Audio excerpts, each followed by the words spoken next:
ကျွန်တော်တို့ဒီအခန်းတစ်ခုလုံးမှာပို့ထော်ရမလို့ခံစားနေရပြီ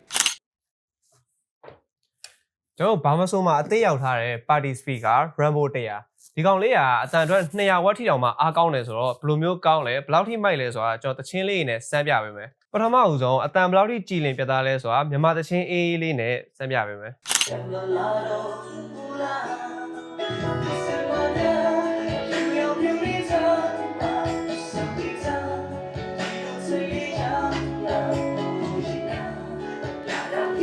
အတန်တော်တော်လေးကြည်ရလို့ပြောလို့ရတယ်ကျွန်တော်တို့ဒါ15နဲ့ပဲဖွင့်ထားပေးရ volume 30ထိတင်ကြည့်လိုက်မယ်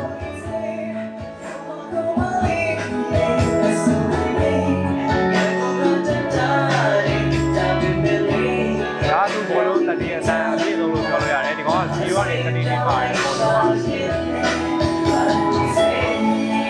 အတန်တော်တော်လေးကြည်ရလို့ပြောလို့ရတယ်သူတီးလုံးတန်နဲ့တချင်းတန်နဲ့တော်တော်လေးကိုခွဲရတယ် noise လည်းအဲ့လောက်ထိမပါဘူး volume အမြင့်ဆုံးတင်တာတော့မှအတန်တော်တော်လေးကြည်ရတယ်ပါလို့ပြောလို့ရတယ်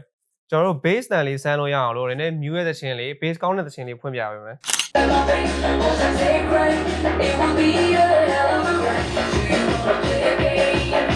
တော့မှလည်း bass ထည့်ရရတယ်တော့မှလည်း bass ထည့်ရရတဲ့ဘက်နဲ့ပါတယ်အခုက bass ကို0မှာပဲထားပေးတာကျွန်တော် bass ထည့်ရရတယ်ထည့်ပြပေးမယ်အဲ့ဒါဆိုတော့ bass ကိုအမြင့်ဆုံးတင်တာ